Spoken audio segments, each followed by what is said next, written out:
चलिए अब बात करते हैं कंप्यूटर कंपोनेंट्स के बारे में। हम डे टू डे लाइफ में जो कंप्यूटर देखते हैं उसको इनपुट डिवाइसेस के फॉर्म में कीबोर्ड रहता है, माउस रहता है। उसके बाद में उसको एक आउटपुट डिवाइस मतलब एक मॉनिटर रहता है, और उसके साथ ही साथ उसको एक सीपीयू रहता है, उसको सेंट्रल प्रोसेसिंग यूनिट हम लोग कहते हैं। तो वैसा ही कुछ लैपटॉप को भी रहता है, क्योंकि लैपटॉप एक पोर्टेबल कंप्यूटर है, इसीलिए उसमें कम जगह में पूरी चीज़ें मर्ज की हुई होती है, इसलिए उसका साइज कम होता है और वो पोर्टेबल होता है, लेकिन उसमें पूरे ये इनपुट एंड आउटपुट डिवाइसेस होते ही है। तो अभी हम लोग इस वीडियो में कंप्यूटर कंपोनेंट्स के एक बेसिक देखने वाले हैं कि कंप्यूटर को कौन से कंपोनेंट्स रहते हैं। तो basically what is mean by a computer? So computer is a device. It is a combination of hardware and software. So hardware and software मिला के कंप्यूटर बनता है। What is mean by hardware? Hardware is these are the parts which are visible to a person. तो hardware के example में हम लोग keyboard ले सकते हैं, माउस ले सकते हैं, सीपीयू ले सकते हैं, right. So these are all hardware part. Software मतलब it is actually a group of programs. Software it is a group of programs. तो बहुत सारे प्रोग्राम्स मिला के हम लोग एक सॉफ्टवेयर बना सकते हैं। तो सॉफ्टवेयर का मतलब ये भी हो सकता है कि MS office it is a software. In your computer there is a operating system, and operating system को ही यूज करके आप लोग कंप्यूटर के साथ इंटरेक्ट कर सकते हो। तो ऑपरेटिंग सिस्टम ये भी एक सॉफ्टवेयर हो गया, जो आप अलग अलग गेम्स मोबाइल पे या कंप्यूटर पे प्ले करते हो। तो these are all the examples of software. Next, instruction. Instruction मतलब it is a set of words. So instructions को कंबाइन करके हम लोग एक प्रोग्राम बनाते हैं, और बहुत सारे प्रोग्राम को कंबाइन करके हम लोग सॉफ्टवेयर बनाते हैं। तो instructions plays an important role inside the computer system.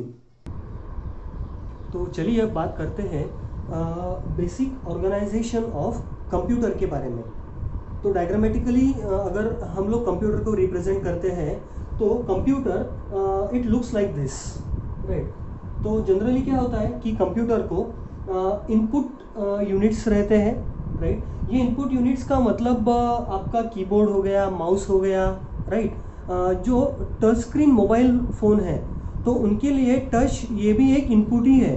आपका मोबाइल भी एक कंप्यूटर जैसे ही काम करता है, और लैपटॉप को भी आजकल टच स्क्रीन लैपटॉप्स आ रहे हैं, तो ये जो टच का सेंसिंग रहता है तो ये भी इनपुट बोल के ही यहाँ पे वो काम करता है। उसके बाद में आउटपुट यूनिट आपके कंप्यूटर को रहता है। आउटपुट यूनिट का मतलब यहाँ पे ये हो गया कि आपका जो मॉनिटर है, राइट, तो आपका मॉनिटर यहाँ पे आउटपुट डिवाइस का काम करता है। उसके बाद में आपके कंप्यूटर को एक सेंट्रल प्रोसेसिंग यूनिट रहता है, और सेंट्रल प्रोसेसिंग यूनिट में एक control unit, arithmetical and logical unit रहता है, और उसके बाद में यहाँ पे एक स्टोरेज यूनिट भी रहता है। तो this is the basic organization of any computer. So let us understand this diagram into detail. तो फर्स्ट थिंग है यहाँ पे कि इनपुट यूनिट मतलब क्या रहते हैं, राइट। तो इनपुट यूनिट मतलब इन यूनिट का काम यही रहता है कि एक्सटर्नल वर्ल्ड से कुछ इनपुट ले और वो इनपुट कंप्यूटर को हैंडओवर करे, सो दैट कि कंप्यूटर उसको प्रोसेस करेगा, और फिर बाद में की जो प्रोसेसिंग है, आउटपुट वगैरह देगा, ये बाद में की बात हो गई।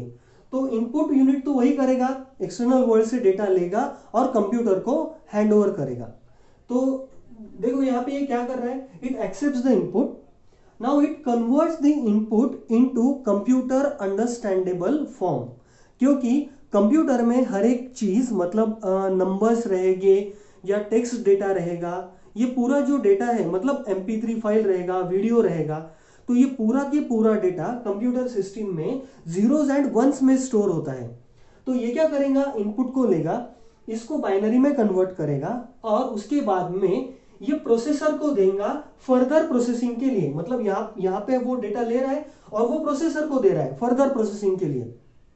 उसके बाद में स्टोरेज यूनिट, तो स्टोरेज यूनिट का मतलब आपके कंप्यूटर में हार्ड डिस्क रहता है, right, it is a secondary storage. आपके कंप्यूटर में रैम भी रहती है, right, so it comes in the primary storage, right. तो ये स्टोरेज यूनिट क्या करता है, देखो यहाँ पे स्टोरेज यूनिट है इस डायग्राम में, this is a storage unit, primary storage and secondary storage. Now it basically stores the data and instruction before actual processing. तो हम लोगों को पहले ये क्लियर कर लेना चाहिए कि स्टोरेज यूनिट में बस डेटा ही नहीं रहता है, वहां पे डेटा के साथ साथ इंस्ट्रक्शंस भी पैरेलली रहते हैं। तो डेटा कौन सा चाहिए, ये अगर यूजर से रिक्वेस्ट आ गया तो वो डेटा को प्रोड्यूस करने के लिए कुछ रिक्वायर्ड इंस्ट्रक्शंस भी कंप्यूटर को रन करने पड़ते हैं। तो data and instructions go hand in hand, right. तो यहां पे क्या हो रहा है, देखो कि it stores not only data but it also stores the instruction before actual processing. तो यहां पे क्या करेगा, यहां पे वो स्टोर करेगा और फिर उसके बाद में इंटरमीडिएट रिजल्ट प्रोसेसिंग वो करेगा, क्योंकि जो एक्चुअल प्रोसेसिंग है डेटा का तो वो स्टोरेज यूनिट में नहीं होने वाला, वो होने वाला है सीपीयू में। ये this is a CPU block, right. तो it will only going to store our data, right. तो यहाँ पे primary storage and secondary storage, ये दो टाइप के स्टोरेज अपने कंप्यूटर सिस्टम में होते हैं। तो प्राइमरी स्टोरेज ऐसा स्टोरेज रहता है, मतलब रैम, ये एक वोलाटाइल स्टोरेज रहता है। मतलब क्या है कि रैम में अगर कुछ डेटा है तो फॉर एग्जांपल अगर इलेक्ट्रिसिटी ऑफ हो गया तो क्या होगा कि वो जो डेटा है वो वोलाटाइल होने की वजह से वो डेटा लैप्स हो जाएगा, right. So that particular data will be vanished from the primary memory system. For example अगर आप लोग कुछ पेंट में काम कर रहे हो और आप लोगों ने क्या किया है, प्रिंट स्क्रीन आपके कंप्यूटर पे किया है, तो आप लोगों के क्या करना है कि वो जो स्क्रीन आपके कंप्यूटर का है उसका आपको स्नैपशॉट कहीं पे सेव करना है। लेकिन before saving that snapshot let us से इलेक्ट्रिसिटी ऑफ हो गया, तो क्या हो जाएगा कि जो आप लोगों ने प्रिंट स्क्रीन करके जो इमेज कैप्चर किया था आपके कंप्यूटर का, तो वो प्राइमरी स्टोरेज में स्टोर था, लेकिन इलेक्ट्रिसिटी ऑफ होने की वजह से वो अभी वैनिश हो गया, वो डिस्ट्रॉय हो गया। नहीं तो अगर इलेक्ट्रिसिटी रहता था तो आप लोग क्या करते थे कि उसको आपके कंप्यूटर में किसी ड्राइव में आप लोग पेस्ट कर सकते थे। जब आप उसको किसी ड्राइव में पेस्ट करते थे तब क्या होता था कि वो सेकेंडरी स्टोरेज में उसका स्पेस ऑक्यूपाई कर लेता था। तो इसका मतलब ये होता था कि ये सेकेंडरी स्टोरेज पे एक बार डेटा स्टोर हो गया तो वो डेटा परमानेंटली आपके कंप्यूटर में स्टोर रहेगा। तो सेकेंडरी स्टोरेज को हम लोग रॉम भी कह सकते हैं, read only memory. Control unit ये बहुत ही इंपॉर्टेंट कंपोनेंट होता है अपने कंप्यूटर का। It basically works as a manager of the computer system. तो इसको पूरे कंप्यूटर को मैनेज करना पड़ता है, क्योंकि जो इंस्ट्रक्शंस मेमोरी सिस्टम में रहते हैं वो इंस्ट्रक्शंस को कंट्रोल यूनिट फेच करता है, राइट। तो ये क्या करता है, basically obtain and issues the instructions, क्योंकि ये इंस्ट्रक्शंस उसको एएलयू को प्रोवाइड करने रहते हैं, क्योंकि एएलयू जो रहता है सीपीयू में ये एक्चुअल प्रोसेसिंग करता है।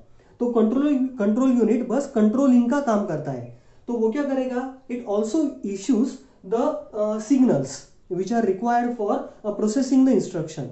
तो बेसिकली वो क्या करता है कि जो भी इंस्ट्रक्शंस वो जो डेटा के साथ आते हैं वो इंस्ट्रक्शंस को फेच करना, उसके बाद में डिकोड करना और उसके बाद में एग्जीक्यूट करना, ये काम कंट्रोल यूनिट जनरली करता है, फेचिंग, डिकोडिंग एंड एग्जीक्यूशन।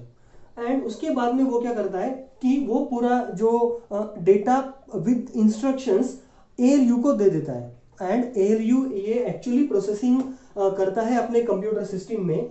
तो वो जनरली कुछ अरिथमेटिक ऑपरेशन परफॉर्म करता है, for example addition, subtraction, multiplication, division. It also performs some logical operations like less than or equal to, greater than or equal to. So these are the arithmetic and logical operations. तो ये arithmetic and logical operations पूरे type के files को apply रहते हैं। It can be data only numerical value, it can be a data with alphabets, it can be a data with alphanumeric value, और it can be a video file also. तो वो पूरे files को data को ALU process करता है, तो वो एक्चुअल प्रोसेसिंग करके फिर फाइनली वो आउटपुट यूनिट को रिजल्ट डिस्प्ले करने के लिए दे देता है. तो आउटपुट यूनिट क्या करता है? आउटपुट यूनिट एग्जैक्टली अपोजिट काम करता है इनपुट यूनिट के. इनपुट यूनिट के अपोजिट में वो क्या काम करता है? इनपुट यूनिट क्या कर रहा था कि ह्यूमन रीडेबल जो फॉर्म था उसको मशीन रीडेबल फॉर्म में कन्वर्ट कर रहा था. तो यहाँ पे ये कन्वर्ट करता है machine readable form to human readable form, क्योंकि यहाँ पे आउटपुट में मतलब कंप्यूटर के स्क्रीन पे आप लोगों को आउटपुट देखना रहता है. तो आउटपुट आपको जिस फॉर्म में आप लोगों ने इनपुट दिया 2 + 3, right? So it should appear as a 5, decimal 5 in front of you on the display screen, right? So this is what is done by the output unit. So finally it displays the output on the output screen.